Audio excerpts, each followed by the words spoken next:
நின்னை சில வரங்கள் கேட்டேன், அவை நேரே இன்றெனக்கு அருள்வாய். எங்கள் முன்னை தீய வினை பயன்கள் இன்னும் மூழாது அழிந்திடுதல் வேண்டும். இனி என்னை புதிய உயிராக்கி எனக்கே கவலையறச் செய்து மதி தன்னை மிக தெளிவு செய்து என்றும் சந்தோஷம் கொண்டிருக்க செய்வார் என்று என் ஆசான் பாரதியின் வாயிலாக என் அன்னை பராசக்தியிடம் விண்ணப்பம் வைத்து இங்கு கூடியுள்ள அனைவருக்கும் என் அன்பு கலந்த மரியாதை கலந்த வணக்கத்தையும் அவையோருக்கு வணக்கத்தையும் தெரிவித்து, பள்ளி கல்லூரிகளில் பேசிய நாள் போய் வெகு ஆண்டிற்கு பிறகு இன்று இந்த மேடையில் எனக்கு பேச ஒரு பொன்னான வாய்ப்பளித்த அன்பிற்குரிய அப்பா பாரதன் அப்பாவிற்கு மரியாதைக்குரிய வணக்கத்தையும் நன்றியும் தெரிவித்துக் கொள்கிறேன்.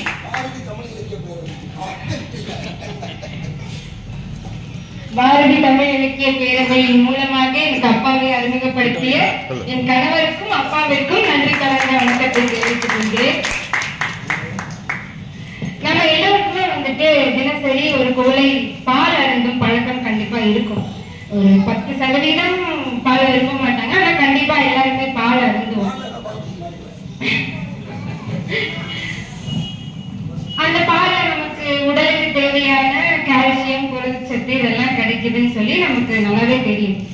ஆனா நான் சொல்றேன், என் ஐயன் வள்ளுவன் கொடுத்த முப்பாலை எவன் ஒருவன் ஓதி உணர்ந்து கடைபிடித்துள்ளானோ அவன் அதீத ஞானம் பெற்ற ஒரு புது மனிதனாவே உருவெடுப்பான்றதுல எந்த ஒரு சந்தேகமும் இல்லை.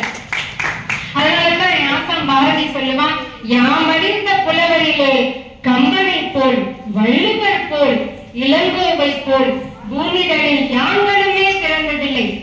உண்மை, வெறும் புகழ்ச்சி இல்லை.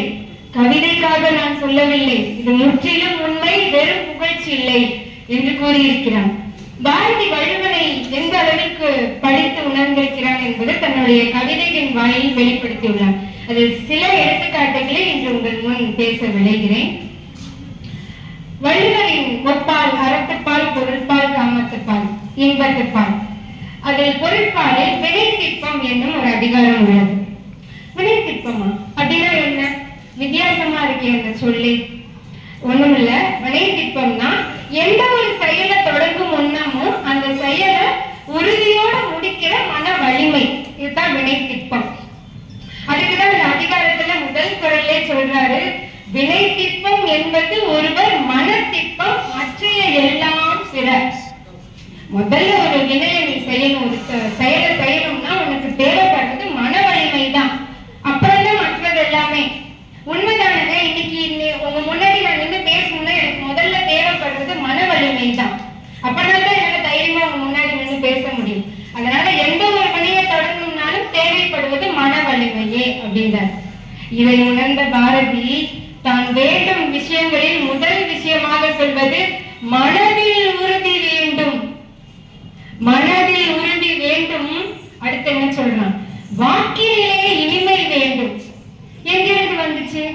நம்ம வள்ளுவர் இருந்துதான். இனிய உளவாக இன்னாத கூறல் கனியிருப்ப காய்கவர்ந்தற்று. ஏயா, உலகத்துல எவ்வளவோ இனிமையான சொற்கள் கொட்டி கிடக்கையில இப்படி பயனற்ற சொற்கள் பேசி பார்க்கும்போது எப்படி இருக்குது? முன்னாடி அவ்வளவு கனி இருக்கிறப்ப என்னமே காய் சாப்பிடுற மாதிரி இல்லையா? அதனால முடிந்த வரைக்கும் இனிமையான சொற்களை பேசணும்னு தான் பாரதி வாக்கிலே இனிமை வேண்டும். நம்ம பேசும்போதே அந்த வாக்கு அப்படியே தித்திக்கணும். ஆஹா, என்ன அழகா பேசுறாங்க, இவங்க பேசும்போது கேட்டுட்டே இருக்கணும் போல இருக்கே, தெய்வீகமா இருக்கே அப்படின்னு சொல்லுவாங்க. சரி, கேட்டுட்டே இருக்க முடியுமா? எவ்வளவு இனிமையா பேசினாலும் எப்போ நம்மளால கேட்க முடியும்? எது இருந்தா நம்ம கேட்போம்? அந்த பேச்சுல உண்மை இருக்கணும்.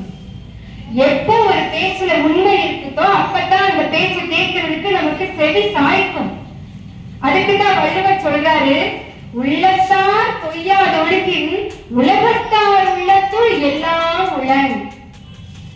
எவன் ஒருவன் தான் உள்ளத்துல பொய் இல்லாம வாழ்றானோ அவன் உலகத்துல மக்கள் எல்லா மனசுலயும் நிறைஞ்சிருப்பான் அப்படின்றாங்க. இத நம்ம பாரதி போட்டு பற்று அடப்பான். உள்ளத்திலே உண்மை ஒளி உண்டாயின் வாக்கினிலே ஒளி உண்டாகும். என் மனசுல உண்மை இருந்துச்சுன்னா நான் பேசுற ஒவ்வொரு சொல்லும் அப்படி மந்திர மாதிரி சரி, நான் ஒரு செயலை தொடங்கிட்டேன், மன வலிமையோட தொடங்கிட்டேன், நான் பேசுறது உண்மை பேசுறேன், இனிமையா பேசுறேன், எல்லாம் சரி. இதெல்லாம் யார்கிட்ட இருக்கும்? இயற்கையாவே இந்த விஷயங்கள்லாம் யார்கிட்ட இருக்குன்னா ஒரு நல்ல பண்புள்ளவன் கிட்டதான் இருக்கும். ஒரு நல்ல பண்புள்ள மனிதர் கிட்ட தான் இயற்கையாவே இந்த எல்லா பண்புகளும் நிறைந்திருக்கும். அதுக்குதான் வள்ளுவர் சொல்றாரு, அறம் போலும் கூர்மையேனும் மரம் போல்வர் மக்கட்பண்பு இல்லாதவர். எப்ப சொல்றாருன்னா, நீ என்னதான் வந்துட்டு அறிவை கூர்மையா தீட்டி வச்சிருந்தாலும் மக்கள் கிட்ட எப்படி நடந்துக்கணும்ன்ற அந்த பண்பு தெரியலன்னா நீ ஒரு மரம். வெளிப்படையாக திட்டாரு பண்பு இல்லாதவர். இத ரொம்ப காட்டமா நம்ம பாரதி சொல்லியிருப்பான். பாஞ்சாலி சபதத்துல பாஞ்சாலிய சூது தோத்துட்டாங்கன்னு சொல்லிட்டு வீதியில அழைத்துட்டு வரும்போது துச்சாதனன் அழைத்துட்டு வருவாரு. அப்ப அந்த ஊர் மக்கள் தான் நின்று வேடிக்கை பார்த்துட்டு இருந்தாங்களாம். ஒரு நல்ல பண்புள்ள மனிதன் முன்னாடி ஒரு பெண்ணுக்கு அநீதி நடக்குதுன்னா அவனால அதை பார்த்துட்டு சும்மா இருக்க முடியாது. அப்ப அங்க நின்றவங்க எல்லாம் பண்புள்ளவங்களா? அதனாலதான் சொல்றான், நெட்டை மரங்களை நின்று புலம்பினர், பெட்டை புலம்பல் பிறர்க்கு துணையாமோ அப்படின்னு சொல்றான். சும்மா நின்று பேசிக்கிட்டு இருக்காங்க பாரு, இவங்க புலம்பல் யாருக்காவது உதவி செய்யுமா, துணையாகுமா அப்படின்னு சொல்றாங்க. இந்த உடல்லையே ரொம்ப அழகான உறுப்பு, முக்கியமான உறுப்புன்னா நான் கண்களை தான் சொல்லுவேன். ஏன்னா அதனாலதான் வள்ளுவர் அவர் காலத்துல இருந்தே அந்த கண்களுக்கான முக்கியத்துவத்தை ரொம்ப அழகா சொல்லியிருப்பாரு. அதற்காக ஒரு அதிகாரத்தையே படிச்சிருக்காரு, கண்ணோட்டம் அப்படிங்கிறது. கண்ணோட்டம்னா என்ன? சும்மா நம்ம பார்க்கிறோம் நல்ல பார்வையா கிடையாது, அன்பும் கருணையும் நிறைந்த பார்வை, அதுதான் கண்ணோட்டம். அதுக்குதான் அந்த அதிகாரத்துல முதல் குரல் அழகா இருக்கும். கண்ணோட்டம் எனும் களி பெரும் காரிகை உண்மையால் உண்டி உள்ளது. அந்த கண்ணோட்டம்ன்ற மிகப்பெரிய சிறந்த அழகு இருக்கனாலதான் இன்னும் இந்த உலகம் இயங்கிட்டு இருக்குது அப்படின்னு சொல்றாரு. ஆனா அதை நான் எப்படி எடுத்துக்கிறேன்னா, அன்பும் கருணையும் நிறைந்த பார்வையால் பிறரை பார்க்கும் மனிதர்கள் இருக்கிறனாலதான் இந்த உலகம் இன்னும் இயங்கிட்டு இருக்குதுன்னு சொல்லுவேன் நான். சரி, அந்த கண்கள்ன்ற உறுப்புல இருந்தா எல்லா உணர்ச்சிகளும் வெளியே வரும். அந்த கண்கள்ல இருந்து புரிஞ்சுக்க முடியாதுன்னு எதுவுமே கிடையாது. அந்த கண்கள்ல இருந்துதான் அழகான தெய்வீகமான அன்பும் பிறக்கிறது. சொல்லுவாங்கல்ல, அந்த காதல் கண்களில் இருந்து பிறக்கிறது. இவங்களை பார்த்துட்டு மட்டும் போதும்பா, எனக்கு வேற எதுவும் வேணாம், எப்பயாவது அவங்களை பார்த்துட்டா மட்டும் போதும், அந்த கண்ணை பார்த்துட்டா மட்டும் போதும் அப்படின்பாங்க. அந்த தெய்வீகமான அன்பு எல்லாமே கண்கள் இருந்துதான் பரிமாறப்படும். இப்ப சொல்ற அன்பு மற்றதெல்லாம் என்ன கணக்கு நமக்கு தெரியல. ஆனா என்ன பொறுத்த மட்டும் இல்ல, அன்பு என்பது அந்த கண்களிடம் இருந்து மட்டும்தான் வெளிப்படும். அதற்காகத்தான் வள்ளுவர் ரொம்ப அழகா சொல்லியிருப்பார், கண்ணோடு கண்ணினை நோக்கோக்கின் வாய் சொற்கள் என்ன பயனும் இல்லை. ரெண்டு கண்கள் வார்த்தை பார்வையால பேசிட்டு இருக்கும் போது அந்த வார்த்தைக்கு என்னங்க வேலை அப்படின்னு சொல்லுவாங்க. நம்ம பாரதி கிட்ட இத கேட்கவா வேணும்? அந்த கண்ணோட்டம்ன்ற அதிகாரத்துல எப்படி இருக்கு, வள்ளுவர் கண்ணோட்டத்தை பத்தி எவ்வளவு அழகா சொன்னாரு. நம்ம பாரதி அதைத்தான் முதல்ல சொல்லியிருப்பாங்க அந்த கவிதைகள்ல.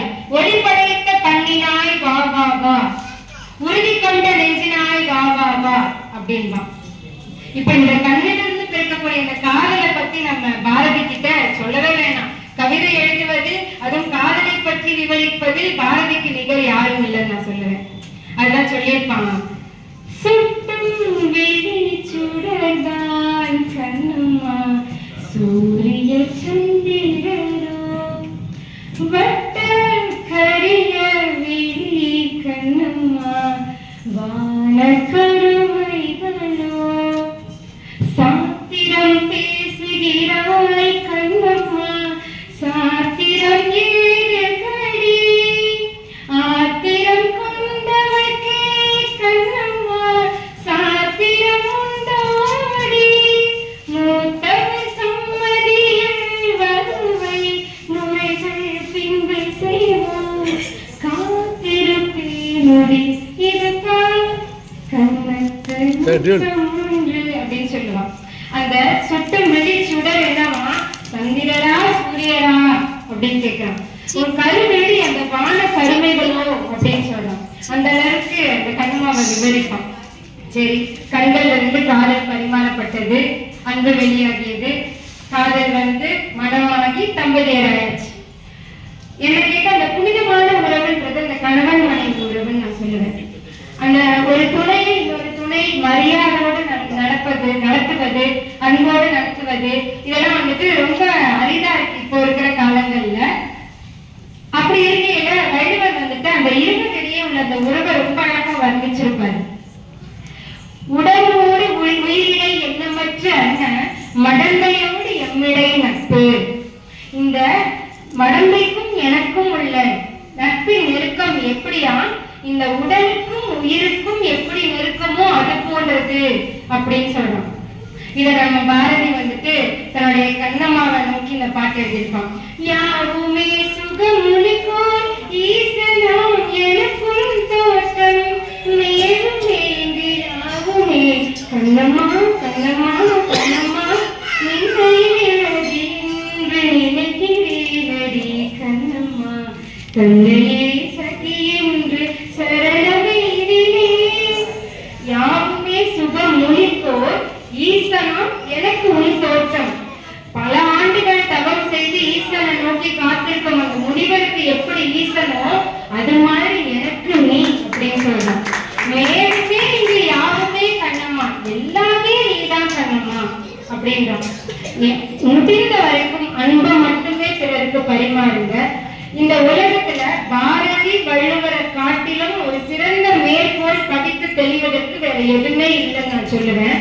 வள்ளுவருடைய அந்த 1330 குறட்பாக்களை ஒருவர் பொருள் புரிந்து படித்தாராகி அவரை அடிச்சுட்டு இந்த உலகத்துல ஆளே இல்லை. அதனால முடிந்த வரைக்கும் தினசரி ஒரு குறளாவது பொருள் புரிந்து படிக்க நம்ம இன்னமேலாவது முன் வருவோம். இவ்வளவு நேரம் என்னுடைய பேச்சிற்காக செவி சாய்ப்பதற்கும் இந்த பேச்சை இவ்வளவு இனியதாக முடித்து கொடுத்த கடவுளுக்கும் இந்த வாய்ப்பை அளித்த பாரதி அப்பாவிற்கும் நன்றி கலந்த வணக்கத்தை தெரிவித்துக் கொள்கிறேன். நன்றி.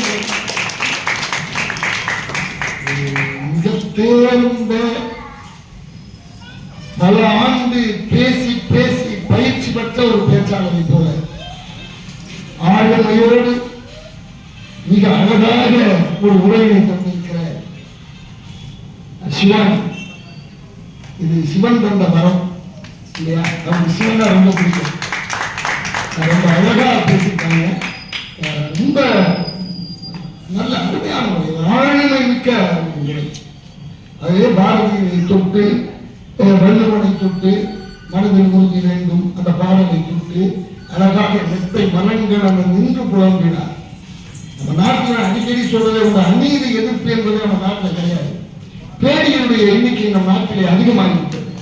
கண்முன்னாலே எத்தனை கேலித்தனம் நடந்தாலும் பேடித்தனமாக நாம் பார்த்துக் கொண்டே இருக்கின்ற பழக்கம் இந்தியனுடைய ரத்தத்திலே ஊறி போன ஒன்று.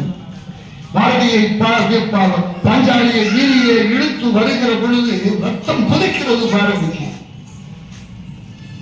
நெட்டை மரங்களது நின்று புலம்பினார். பெட்டை புலம்பல் போருக்கு துணையாகும்.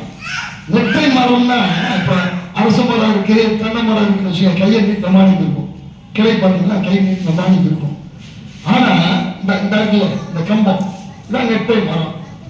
இதனால அது என்னன்னா கையை நீட்டினா கூட ஆட்சியாளர் கோச்சுக்கணும், ராஜா கோச்சுக்கணும் அப்படின்னு பயந்துக்கிட்டு இப்படி இருந்திருக்காங்க. பஞ்சாலியை ஒரு அரசியை தெருவில் இழுத்து வருகிற பொழுது அதை பாரதி கொதித்து போய் சொல்கிறார். நெட்டை மரங்கள் அவன் நின்று புலம்பினார். பெட்டை புலம்பல் போக்கு துணையாகும். வளர்ந்தான் இளவரசன் தன்னை முடித்து தராதரத்தில் போக்கி பெண்ணையோடு அந்த புறத்தில் கொண்டு சேர்க்காமல் அந்த அரசியத்தை மிக அற்புதமான சொல்லி முடிச்சுட்டு அதுக்கு ஒரு காதல சொன்னதுல ரொம்ப அற்புதம். இப்படி சாத்திரம் பேசுகிறார் கண்ணம்மா. சாத்திரம் எதுக்கு? இன்னைக்குமே காதலிலே ஆண்டான் அவசரப்படுவார், பெண் அவசரப்படவே மாட்டார். அந்த நுட்பம் காதலித்தவர்களுக்கு தெரியும், மழை இன்பம் அனுபவித்தவர்களுக்கு தெரியும். பாரதியை சொல்லுகிறார், சாத்திரம் பேசுகிறாய் கண்ணம்மா, சாத்திரம் எதுக்கடி? ஆத்திரம் கொண்டவர்க்கே கண்ணம்மா சாத்திரம் உண்டோடி. அவசரத்துல ஆத்திரத்தில் இருக்கிற ஆத்திரம் கொண்டவர்க்கே கண்ணம்மா சாத்திரம் உண்டு. இதுவா எதுக்கு? இதுவா கண்ணத்து முட்டும். எவ்வளவு சீக்கிரம் ஒரு சூரியன் போல ஒரு குளிக்கிற கவிதை கொடுத்த பாரதி ஒரு பக்கத்தில் தன்னிடம் போல ஒரு குளிர்ந்த கவிதையும் கொடுத்திருக்கிறார் என்பதை வள்ளுவரோடு பொருத்தி சொன்ன சிவானிக்கு நீங்க என்னுடைய அன்பு வாழ்த்துக்களை சொல்லி அவருக்கு இந்த 500 ரூபாயை நம்முடைய கவிஞர் மனோகரன் அவர்கள் இப்போ வாழ்ந்துகிறார்.